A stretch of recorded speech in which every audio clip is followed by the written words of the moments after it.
Good morning. स्वागत है आप लोगों का आपके अपने यूट्यूब चैनल ASSTD61 में। आप लोगों ने पिछले वीडियो में देखा विकास के सिद्धांत को। इस वीडियो में हम लोग देख लेते हैं कि विकास के कितने पक्ष होते हैं और विकास को प्रभावित करने वाले कारक क्या हैं। विकास के पक्षों को हम लोग एक संक्षिप्त परिचर्चा कर लेते हैं। बाकी उसको हम लोग आराम से पूरे विस्तार से अवस्थाओं के अनुकूल पढ़ते हुए चलेंगे। देख लेते हैं कि विकास के कौन कौन से पक्ष होते हैं। विकास के पक्ष, विकास के पक्ष कौन कौन से पक्ष हैं?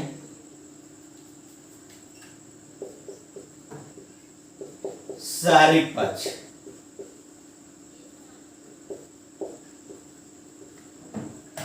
शारीरिक पक्ष। इस शारीरिक पक्ष क्या है कि बालक का जो भी विकास होता है वो शारीरिक पक्षों में हम लोग देखते हैं कि बालक के शारीरिक वृद्धि और विकास उसके अनुकूल, बालक बालिकाओं के अनुकूल, बालक बालिकाओं के अनुकूल। इसमें कि आंतरिक और बाह्य रूप से किस प्रकार से उसकी मांसपेशियां, उसकी हड्डियां, उसके दांत, उसके शरीर का प्रत्येक अंग किस प्रकार से कि विकसित होता है, किस प्रकार से कि मजबूत होता है, किस प्रकार से कि बालक कि शैशवावस्था से बाल्यावस्था और किशोरावस्था में अपने शारीरिक अंगों को कि विकसित करता है। इसके अंतर्गत हम लोग देख लेते हैं दूसरा पक्ष होता है सांवेगिक पक्ष। सांवेगिक पक्ष, सांवेगिक पक्ष क्या है? इसमें हम लोग देख लेते हैं कि जो संवेग होते हैं, वो संवेग का विकास कैसे होता है। शैशवावस्था में कैसे विकास होता है, बाल्यावस्था में कैसे होता है, किशोरावस्था में कैसे होता है। संवेग पर नियंत्रण कि इस अवस्थाओं के अनुरूप जैसे जैसे बालक बड़ा होता जाता है वैसे वैसे अपने संवेग पर किस प्रकार से नियंत्रण स्थापित करता है और कैसे अपने कि संवेग में वृद्धि और विकास कर देता है। इसको हम लोग संवेगिक पक्ष के अंतर्गत देखते हैं। अगला देख लेते हैं मानसिक विकास। एक होता है मानसिक विकास या मानसिक पक्ष। मानसिक पक्ष क्या है? मानसिक पक्ष क्या है? इस सारी गतिविधियों के आधार पर जैसे जैसे शरीर बड़ा होता जाता है वैसे वैसे मानसिक विकास होता जाता है। आप ये भी जानते हैं कि शैशवावस्था में बालक का 3 वर्षों तक बालक का 90% मानसिक विकास हो जाता है। सिगमंड फ्रायड के अनुसार 3 से 4 वर्षों तक हो जाता है। यानी कि इस तरह से कि मानसिक विकास के पक्ष हो जाते हैं। पक्ष का विकास होता है और किन अवस्थाओं के किसके अनुरूप होता है, जिसको हम लोग मानसिक पक्ष के अनुरूप देख लेते हैं। अगला देख लेते हैं सामाजिक विकास। सामाजिक विकास, सामाजिक विकास या सामाजिक पक्ष। विकास के अंतर्गत एक आता है सामाजिक पक्ष। जब बालक जन्म लेता है, जन्म लेने के उपरांत अपने जिस समाज में आता है तो बालक का जिस प्रकार का समाज होता है उस समाज के अनुकूल बालक का विकास होता है। उस समाज में जिस प्रकार की परिवेश, प्रकृति, उसकी संस्कृति होती हैं उसी के अनुकूल बालक का क्या होता है, विकास होता है। इसके बाद हम लोग देख लेते हैं सामाजिक पक्ष के बाद हम लोग देख लेते हैं भाषाई पक्ष। भाषाई पक्ष, भाषाई पक्ष क्या है कि प्रत्येक बालक के अपने अपनी पृष्ठभूमि के अनुसार उसकी भाषा होती है। जिस प्रकार के बालक की सामाजिक संस्कृति होती है उसी संस्कृति के अनुकूल प्रत्येक बालक अपनी पृष्ठभूमि के अनुसार भाषा सीखता है, यानी कि मातृभाषा सीखता है। जो बालक जिस क्षेत्र के अनुकूल निवास करता है उसी के अनुकूल भाषा में विकास करता है। जैसे अगर वो भारत में है तो भारतीय, वह अमेरिका में है तो अमेरिका के अनुकूल, यदि वह चीन में है तो चीन के अनुकूल, यदि वह हमारे किसी अन्य जिले या किसी अन्य प्रदेश में है तो उसके अनुकूल, पंजाब में है तो पंजाबी के अनुकूल, तमिल में है तो तमिल के अनुकूल उसकी मातृभाषा हो जाती है। इसके बाद बड़े होने पर कि वो अपने भाषा में किस प्रकार से विकास कर देता है, किस अवस्थाओं में कितनी भाषा किस तरह से सीखता है, किस तरह से बोलता है, ये किसके अंतर्गत विकास होता है, भाषाई पक्ष के अंतर्गत। इसके बाद हम लोग देख लेते हैं नैतिक पक्ष। नैतिक पक्ष, ये नैतिक पक्ष क्या है कि विकास के अंतर्गत विकास के अंतर्गत बालक जो है कि अपने नैतिकता को, यानी कि नैतिकता क्या है कि समाज में, देखिए समाज में दो तरह की चीजें होती हैं। समाज में दो तरह की चीजें होती हैं। एक जो है कि मान्य व्यवहार होता है। समाज में दो तरह के व्यवहार होते हैं, एक मान्य व्यवहार होता है और एक अमान्य व्यवहार होता है। एक अमान्य व्यवहार होता है, एक मान्य व्यवहार होता है और एक अमान्य व्यवहार होता है। तो बालक जो है कि पहले शैशव अवस्था में होता है, जिसे सही गलत का ज्ञान नहीं होता है, तो वो जो है कि कौन सा व्यवहार करना है उसे जो है कि मालूम नहीं होता, तो अमान्य व्यवहार भी कर लेता है। फिर जैसे जैसे बड़ा होता है वो मान्य व्यवहार भी कर लेता है। तो इस तरह से बालक जैसे जैसे बड़ा होता जाता है तो वह समाज के अकॉर्डिंग जब मान्य व्यवहार करता है तो ये होता है कि उसके नैतिक पक्ष में क्या हो रहा है, विकास हो रहा है। जिसके अंतर्गत हम लोग जो है कि आगे जो है कि कोहलबर्ग के अनुसार जो है कि हम नैतिक विकास को जो है कि देखते हैं किस प्रकार के नैतिक विकास है। यानी कि इस तरह से जो है कि विकास के पक्ष होते हैं और इन सभी पक्षों का विकास में किस प्रकार से जो है कि प्रभाव डालते हैं, ये जो है कि हम जो इसको बारी बारी जो है कि अवस्थाओं के अनुरूप इसे हम पढ़ते हैं। इसके बाद आप लोग स्क्रीनशॉट ले लीजिए। इसके बाद जो है कि हम लोग पढ़ेंगे विकास को प्रभावित करने वाले कारक।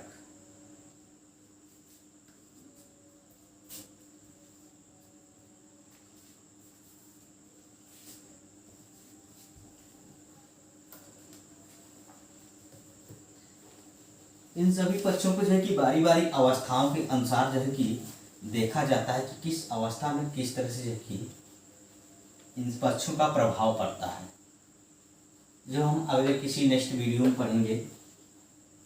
फिलहाल जो है कि हम जो विकास की अवधारणा के अंतर्गत जिस प्रकार से पेडागॉजी के क्वेश्चन बनते हैं, तो उसके आधार पर जो है कि हम जो है कि चीज़ों को जो है कि देख लेते हैं कि वृद्धि एवं विकास को प्रभावित करने वाले कारक।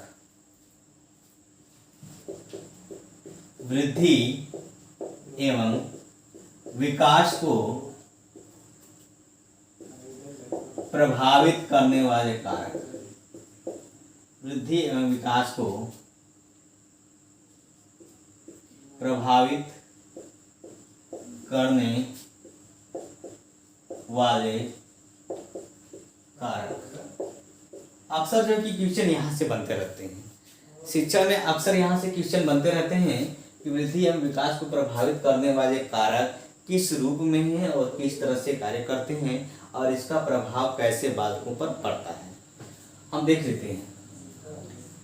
देखिए ये कारक जो है, ये कारक दो रूपों में प्रभावित करते हैं। एक है आनुवंशिक कारक,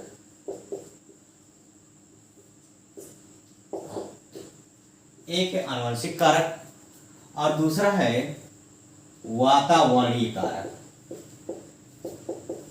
वातावरणीय कारक, एक है आनुवंशिक कारक और दूसरा है वातावरणीय कारक। आनुवंशिक कारक में वे कारक जो वंशजों या वंशानुक्रम के अनुसार या पूर्वजों के अनुसार जो बालक को प्राप्त होते हैं, जिसे हम जैविक कारक भी कहते हैं, जिसे हम जैविक कारक भी कहते हैं, जैविक कारक भी कहते हैं। इस जैविक कारक के अंतर्गत जैसे कौन कौन से पूर्वजों के अनुसार या आनुवांशिक लक्षणों के अनुसार किस प्रकार के कारक जो है प्रभावित करते हैं, देख लेते हैं। जैसे शारीरिक संरचना, शारीरिक संरचना अक्सर देखा जाए शारीरिक संरचना के आधार पर कि यदि किसी बालक के माता पिता हिष्ट-पुष्ट हैं तो उसके आधार पर देखा जाए कि बालक भी हिष्ट-पुष्ट है। जैसे माँ यदि स्वस्थ है तो प्रायः ये भी देखा जाता है कि बालक भी स्वस्थ होता है। ऐसे प्रायः देखा जाता है। शारीरिक संरचना के आधार पर यह भी देखा जाता है कि जन्म के समय बालक जो है कि बालिकाओं की अपेक्षा जो है कि बड़े होते हैं, लेकिन इसके बाद विकास की प्रक्रिया के दौरान जो बालक हैं बालिकाओं की अपेक्षा धीमी गति से उनका विकास होता है और बालिकाएं क्या करती हैं, तीव्र गति से विकास करती हैं। तो जिस प्रकार से बालक और बालिकाओं का शारीरिक विकास होता है, जिसके अनुरूप होता है, उसी के अनुरूप तो उसका मानसिक विकास होगा, भाषाई विकास होगा, सांवेगिक विकास होगा। स्वाभाविक है कि जब शारीरिक ग्रोथ बढ़ेगा तो उसी के अनुकूल तो विकास होगा। यदि शारीरिक ग्रोथ जो है कि निम्न होगा तो उसका विकास अन्य पक्षों का भी निम्न होगा। तो यानी कि इसके अंतर्गत सब जो है कि शारीरिक संरचना के अंतर्गत जो है कि बालक का विकास को प्रभावित करता है। अगला देख लेते हैं लिंग भेद। इसमें लिंग भेद भी आते हैं। लिंग भेद क्या है? जैसे मैंने अभी बताया कि शारीरिक संरचना के आधार पर जो ग्रोथ होते हैं लिंग भेद, जैसे कि मैंने अभी बताया कि बालिकाएं जो है कि बालकों की अपेक्षा जो है कि जन्म के समय जो है कि धीमी गति से बढ़ती हैं, फिर आगे चलकर तीव्र गति से बढ़ती हैं। तो इसका मतलब जो है कि लिंग भेद के कारण भी जो है कि इनके विकास में जो है कि अंतर आता है ना। अंतर ये भी आता है कि बालक बालिकाओं की अपेक्षा जिस गति से बढ़ती हैं उसी अपेक्षा जो है कि उनका जो है कि शारीरिक, मानसिक, सामाजिक, भाषाई सभी पक्षों का विकास होता जाता है। फिर देखा जाता है कि किशोरावस्था में आकर के जो है कि फिर जो है कि बालक जो है कि तीव्र गति से बढ़ते हैं, बालिकाएं थोड़ा 12-13 वर्ष की उम्र तक जो है कि शिथिल हो जाती हैं, फिर बालकों की अपेक्षा क्या करती हैं, तीव्र विकास करती हैं। यानी कि इस तरह से लिंग भेद का अंतर भी विकास को जो है क्या करता है, प्रभावित करता है। अगला देख लेते हैं संवेगात्मक विकास, संवेगात्मक विशेषताएं। संवेगात्मक प्रक्रिया, यदि इसमें देखा जाए तो जन्म के समय मुख्य रूप से चार ही संवेग दिखते हैं। देख लिया जाए कि प्रेम, शैशवावस्था में देखा जाए तो प्रेम, भय, क्रोध, पीड़ा, ये मुख्य रूप से चार संवेग दिखते हैं, जिस पर बालक जो है कि सामयिक रूप से यानी कि इस पर जो है कि नियंत्रित नहीं कर पाता है। बालक को यदि किसी से बहुत ज्यादा प्रभावित होता है तो अधिक भावुक होता है, तो अधिक प्रेम की भावना दिखाता है। यदि देखा जाए तो बालक जो है कि किसी चीज से डर करता है तो भय करता है, तो उससे अत्यधिक दूर होना चाहता है। क्रोध, यदि उसको अच्छा लग रहा है किसी विषय वस्तु के उपरांत जो है कि तो उन चीजों से प्रेम करता है, नहीं तो उस पर क्रोध व्यक्त करता है। पीड़ा, अक्सर जो है कि बालक को जिसमें आनंद नहीं आता तो वहां पर पीड़ा का जो है कि वो जो है कि प्रक्रिया प्रदर्शित करने लगता है। लेकिन देखा जाए तो धीरे धीरे जैसे बालक जो है कि ग्रोथ करता है, जैसे जैसे विकास करता है, इन सांवेगिक विकासों को नियंत्रण करना सीख जाता है, समन्वय स्थापित करना सीख जाता है। यानी कि उसके बुद्धि का मानसिक विकास जो है कि इस तरह से प्रभावित करना होने लगता है कि बालक अपने संवेग को क्या करता है, नियंत्रित स्थापित करना सीख जाता है। तो मतलब इस तरह से जो है कि विकास की प्रक्रिया होती है अनुवांशिक कारक पे। इसके बाद यदि देखा जाए तो बुद्धि भी आती है, बुद्धि भी आती है। बुद्धि, चूंकि आप जानते हैं कि बुद्धि जो है कि जन्मजात प्रक्रिया है, जन्मजात और जैविक दोनों प्रक्रिया है। बुद्धि जन्मजात एवं अर्जित दोनों प्रक्रिया है। भाई बुद्धि ही एक ऐसी क्रिया है या बुद्धि है एक प्रकार का ऐसा कारक है जो मानव को प्रकृति प्रदत्त के रूप में प्राप्त है, अन्य किसी प्राणियों में प्राप्त नहीं। जितना मानव में है, जो किससे मिली है, वंशानुक्रम से मिली है। यानी कि बुद्धि क्या है कि देखा जाए कि जिस बालक में प्रतिभाशाली की भावना अत्यधिक होती है या तीव्र बुद्धि की प्रक्रिया अत्यधिक होती है, तो वह बालक अन्य सभी क्षेत्रों में यानी कि अन्य विकास के सभी पक्षों में, सांवेगिक, नैतिक, सामाजिक, भाषाई सभी पक्षों में जो है कि बेहतर से बेहतर विकास कर पाता है ना। तो ये प्रकार जो है कि आपकी जो है कि बुद्धि में आ जाते हैं। इसके बाद यदि देखा जाए तो वंश या प्रजाति, इसके बाद देखा जाए तो वंश या प्रजाति। देखिए वंश या प्रजाति का आप देखते हैं कि अनेक प्रकार की प्रजातियां हैं मानव प्रजातियों में, अनेक प्रकार की जनजातियां प्रजातियां हैं। जैसे यदि अमेरिका में देखा जाए तो जो निग्रो प्रजाति है वो अन्य प्रजातियों की अपेक्षा जो है कि अत्यधिक विकसित होती है, शारीरिक और मानसिक रूप से अत्यधिक विकसित होती है। यानी कि प्रजातियों का प्रभाव भी ये वंशानुक्रम के अनुरूप मिलता है और जो है कि ये भी क्या करता है उसकी वृद्धि और विकास को क्या करता है, प्रभावित करता है। जिस प्रजाति का व्यक्ति जिसके अनुकूल होता है उसके अनुकूल भी उसका क्या करता है, विकास होता रहता है ना। इसके बाद देख लिया जाए तो आंतरिक संरचना। आंतरिक संरचना, आंतरिक संरचना, आंतरिक संरचना शरीर के जो आंतरिक संरचना है, जो आंतरिक प्रक्रियाएं हैं हमारे शरीर की, जो शरीर को एक गति प्रदान करते हैं, तो उसकी वृद्धि और विकास किस रूप में होते हैं। यदि व्यक्ति स्वस्थ है, उसकी आंतरिक चीज़ें स्वस्थ हैं, तो व्यक्ति के जो है कि शरीर हिष्ट पुष्ट स्वस्थ मस्त दिखाई देता है। जैसे आंतरिक संरचना में जैसे हमारी पीयूष ग्रंथि है जो मास्टर ग्रंथि कहा जाती है, जो सभी ग्रंथियों को क्या करती है, संचालित करती है, पीयूष ग्रंथि। इसके अंतर्गत देख लिया जाए तो एडिनल ग्रंथि है, एडिनल ग्रंथि है। यानी कि इस तरह से जो ग्रंथियां होती हैं जो हमारे आंतरिक रूप से शरीर के भागों को क्या करते हैं, प्रभावित करते हैं, जो कि एक नियंत्रित स्थापित करने के लिए ये सब ग्रंथियां क्या करती हैं, कार्य करती हैं। इस तरह से हमने देखा कि आनुवंशिक कारक में या जैविक कारक में इतने तरह के कारक इस तरह से आते हैं जो है कि वृद्धि और विकास को क्या करते हैं, प्रभावित करते हैं। अब हम लोग देख लेते हैं वातावरणीय कारक। वातावरणीय कारक क्या है?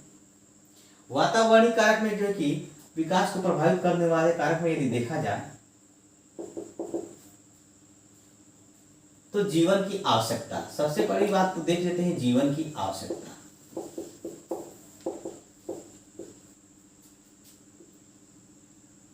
जीवन की आवश्यकता,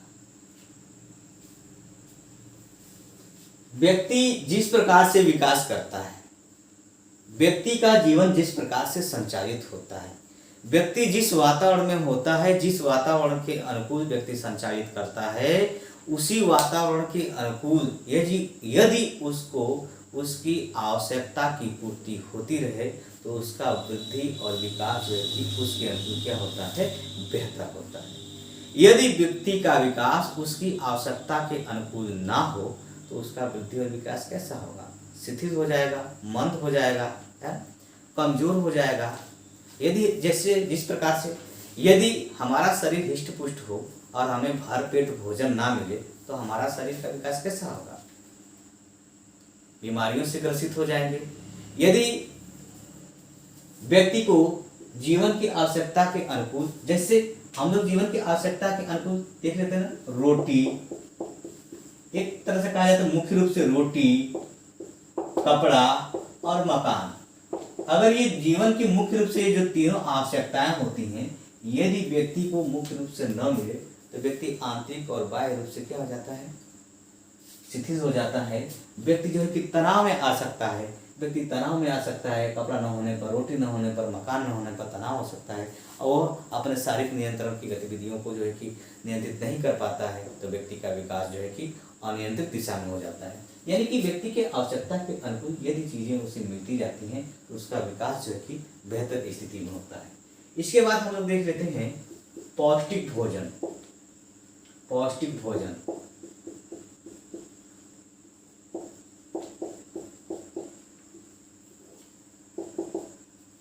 एक पौष्टिक भोजन से मतलब ये है कि केवल खाने से ही तो मतलब है नहीं। खाने के लिए तो सभी लोग जीते हैं, जीने के लिए तो सभी लोग खाते हैं, लेकिन जीने के लिए सभी लोग खाते हैं, लेकिन उसके साथ साथ यदि व्यक्ति को अपने शरीर के अनुसार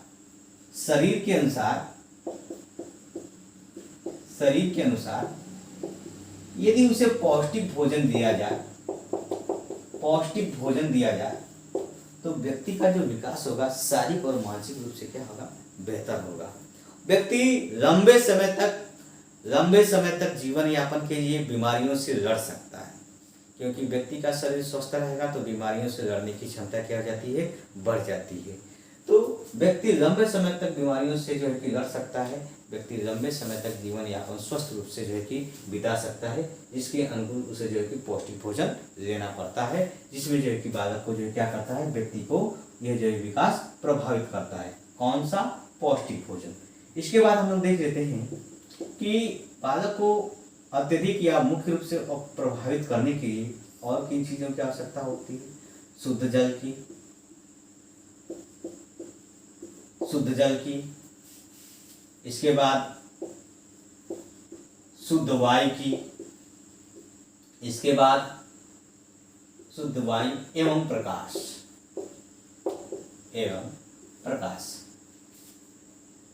व्यक्ति के विकास के लिए, बेहतर विकास के लिए यदि व्यक्ति शुद्ध जल न पिए, हमारा शरीर जो है कि 70% जो है कि जल से बना हुआ है, इसमें कि जल संचरण की अधिकता है व्यक्ति के शरीर में।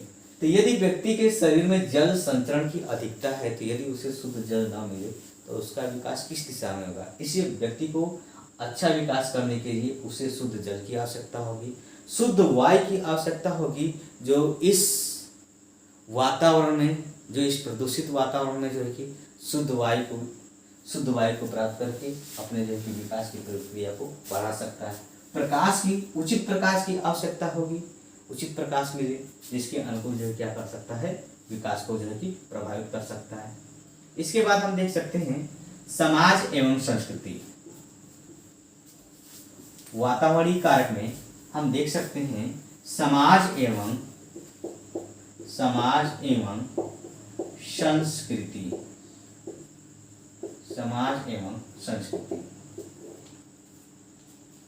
समाज एवं संस्कृति क्या करता है, क्या कहता है विकास के अंदर? कि बालक का जिस प्रकार से समाज होगा, जिस व्यक्ति का जिस प्रकार से समाज होगा, जिस प्रकार की संस्कृति होगी, उसी के अनुकूल बालक का क्या करता है, विकास होता है। उसी के अनुकूल व्यक्ति का क्या करता है, विकास होता है। और वैसा ही समाज, वैसी ही संस्कृति बालक या व्यक्ति को क्या करती है, प्रभावित करती है। इसके बाद देख लेते हैं आर्थिक स्थिति। देखिए, समाज एवं संस्कृति में किससे मतलब हो जाता है? अगर बालक से लिया जाए तो पास पड़ोस से। एनसीईआरटी विशेष बल देती है कि बालक का जो समाज होता है, जो संस्कृति होती है, वो क्या होती है, पास पड़ोस। उसके पास पड़ोस ही बालक का क्या है, समाज है। बालक की क्या है, दुनिया है। यदि पास पड़ोस बेहतर, या बालक का जो पृष्ठभूमि है, जो बालक की पृष्ठभूमि है, समाज की पृष्ठभूमि है, जो पृष्ठभूमि बालक की जो है कि संसार या दुनिया है, यह जिस प्रकार से होती है उसी प्रकार से उसे क्या करती है, प्रभावित करती है। आर्थिक स्थिति को देख लेते हैं। आर्थिक स्थिति क्या है? सीधी सी बात, यदि किसी बालक या व्यक्ति की आर्थिक स्थिति बेहतर है तो तनाव मुक्त रहेगा। जब तनाव मुक्त रहेगा तो व्यक्ति अच्छा विकास कर पाएगा, अच्छा ग्रोथ कर पाएगा, अच्छा डेवलपमेंट कर पाएगा। यदि व्यक्ति की आर्थिक स्थिति बेहतर नहीं है तो व्यक्ति तनाव मुक्त नहीं रहेगा, वह तनाव में रहेगा। जब व्यक्ति तनाव में रहेगा तो उसके उपरांत जो है कि व्यक्ति जो है कि शारीरिक, मानसिक अनेक रूपों से जो है कि वो ग्रसित रहेगा, जिससे जो है कि बेहतर विकास नहीं कर पाएगा। इसलिए व्यक्ति या बालक का आर्थिक स्थिति का सामंजस्य होना या सुनिश्चित होना या बेहतर होना विकास को क्या करता है, प्रभावित करता है। इसके बाद देख लेते हैं रोग व चोट। रोग व चोट को देख लेते हैं। यदि कोई बालक किसी प्रकार से रोग से ग्रसित हो गया तो वो तो वातावरण क्या कर देता है, और प्रभावित कर देता है, और जो है कि वो उससे जो है कि किसी न किसी रोगों से जो है कि प्रभावित कर देता है। यदि किसी प्रकार से बालक को चोट आ गई, चाहे मस्तिष्क में चोट आ गई, चाहे शरीर के किसी आंतरिक भाग में चोट आ गई, तो उसके विकास की प्रक्रिया क्या हो जाती है, वहाँ पर शिथिल हो जाती है, नगण्य हो जाती है, या जो है कि स्थिति बेहतर से बेहतर दुष्कर हो सकती है। तो इसलिए जो है कि यदि रोग और चोट भी जो होते हैं, अगर इससे मुक्त है बालक, तो उसका जो है कि विकास क्या होता है, अत्यधिक रूप से प्रभावित करता है। यदि रोग व चोट से किसी प्रकार से यदि ग्रसित है, तो विकास क्या करता है, वहाँ पर उसे जो है कि उसके अनुसार जो है कि क्या कर देता है, और ग्रसित बना देता है। तो ये भी क्या करते हैं, विकास को क्या करते हैं, प्रभावित करते हैं। इसके बाद देख लिया जाए, लास्ट पॉइंट में देख लिया जाए, एक जिसको हम लोग लिखते हैं विद्यालय। विद्यालय, देखिए हमने विद्यालय को यहाँ पर लिखा है। ये बार बार पूछता है, आता है आपके सीटेट में यहाँ पर, कि बालक को विकास को प्रभावित करने के लिए विद्यालय जो है कि मुख्य भूमिका निभाता है। मुख्य भूमिका ये निभाता है कि अध्यापक की जिम्मेदारी है कि बालक का विकास किस स्थिति में किया जाए, क्योंकि प्रत्येक बालक की पृष्ठभूमि जो है कि विभिन्न प्रकार की होती है।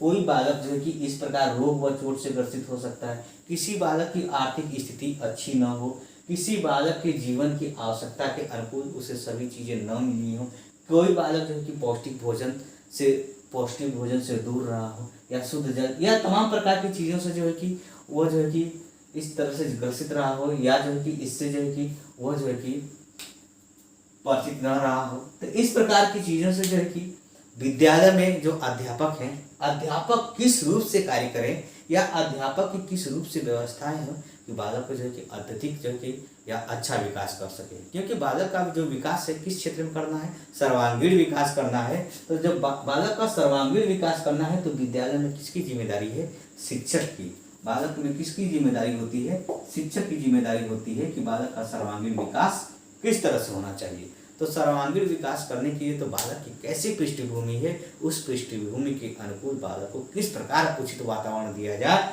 बालक की उस विद्यालय में किस प्रकार की व्यवस्थाएं दी जाए कि बालक की सभी आवश्यकता की पूर्ति होते हुए बालक की कमियां को दूर किया जाए, और बालक के विकास में जो है कि बढ़ोतरी किया जाए।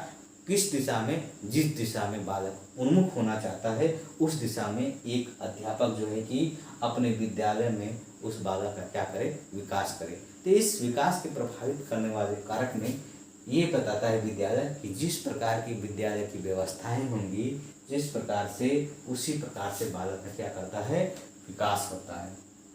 तो ये आज के इस चैप्टर में हम लोगों ने देखा वृद्धि एवं विकास को प्रभावित करने वाले कारक क्या होते हैं, जिसमें हमने देखा आनुवांशिक कारक। आनुवांशिक कारक को हम लोग जैविक कारक भी कहते हैं, जैविक कारक भी कहते हैं। जिस जैविक कारक के अंतर्गत शारीरिक संरचना के आधार पर, यानी कि जिसके आधार पर, जैविक आधार पर या उसके आनुवंशिक आधार पर जिस प्रकार से उसकी शारीरिक बनावट होती है, उसी के अनुकूल क्या करता है, उसका विकास होता है। जो जन्म के समय जो है कि लंबे होते हैं, तो आगे चलकर भी लंबे होते हैं। जन्म के समय छोटे होते हैं, आगे चलकर भी छोटे होते हैं। तो शारीरिक संरचना के आधार पर भी जो क्या करता है, विकास प्रभावित करता है। जन्म के समय यदि कोई बालक स्वस्थ है, तो संभवतः आगे भी चलकर क्या होता है, स्वस्थ होता है, यदि उसके अनुकूल उसे वातावरण मिले तो। इसके बाद जो लिंग भेद के उपरांत यदि देखा जाए, तो बालक बालिकाओं की अपेक्षा जो है कि तीव्र गति से जो है कि पहले जन्म के समय विकास करते हैं, बालिकाएं जो है कि मंद गति से, फिर इसके बाद बालिकाएं तीव्र गति से विकास करती हैं।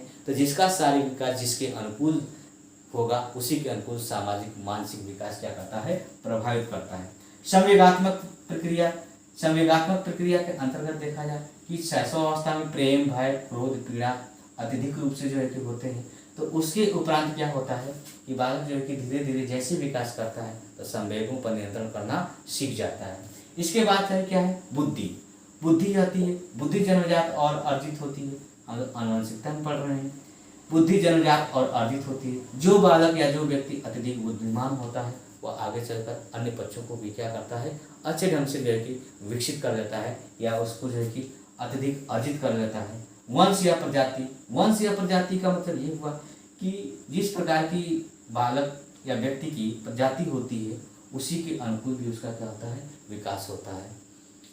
आंतरिक संरचना के आधार पर, मतलब शारीरिक प्रक्रिया में जो आंतरिक संरचना है, उसमें जो है कि जिस प्रकार से हमारी ग्रंथियां सारी क्रियाओं को नियंत्रित करती हैं, जिसमें से हमारी पीयूष ग्रंथि, रेनल ग्रंथि और भी सारी ग्रंथियां आती हैं।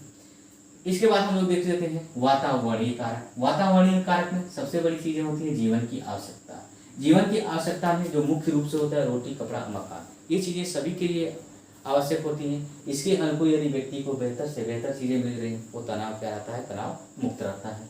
पौष्टिक भोजन, पौष्टिक भोजन का मतलब यह है कि व्यक्ति को शुद्ध भोजन जो शारीरिक विकास को बढ़ावा दे सके, पौष्टिक भोजन जो शरीर के अनुसार उसका वृद्धि और विकास हो सके।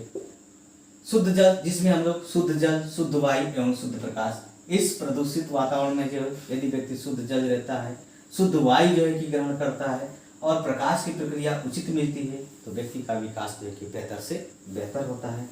इसके बाद समाज एवं संस्कृति, जिस बालक का जिस प्रकार का समाज होगा, जिस प्रकार की संस्कृति होगी, उसी प्रकार का क्या करता है, उसका विकास होता है। हम लोग एनसीईआरटी के अनुसार क्या देख लेते हैं कि बालक का जो एक समाज क्या होता है, पास पड़ोस, बालक की पृष्ठभूमि ही उसकी संसार है, उसका क्या है, समाज है। इसके बाद आर्थिक स्थिति, जिस व्यक्ति की आर्थिक स्थिति बेहतर है उसका विकास बेहतर होता है, जिस व्यक्ति की आर्थिक स्थिति निम्न है उसका विकास थोड़ा निम्न होता है। इसके बाद रोग व चोट, जो व्यक्ति या जो बालक रोग व चोट से ग्रसित नहीं है वो विकास की बेहतर प्रक्रिया में होता है, जो बालक रोग व चोट से ग्रसित होता है वो विकास में जो है कि निम्न दर में होता है। विद्यालय की मुख्य भूमिका होती है विकास को प्रभावित करने में। विद्यालय की उचित व्यवस्था जो शिक्षक के अनुकूल होती है, एक शिक्षक के अनुकूल होती है, विद्यालय की अच्छी और उचित वातावरणीय व्यवस्था है, तो बालक जो है कि बेहतर से बेहतर प्रयास करके अपना सर्वांगीण विकास कर लेता है। प्रत्येक बालक जो है कि सीख लेता है। तो आज जो है कि हम लोग जो है कि इस तरह से जो है कि देखें, फिर आगे जो है कि हम लोग जो है कि नेक्स्ट वीडियो में आगे पढ़ेंगे। आप लोग स्क्रीनशॉट कर लीजिए।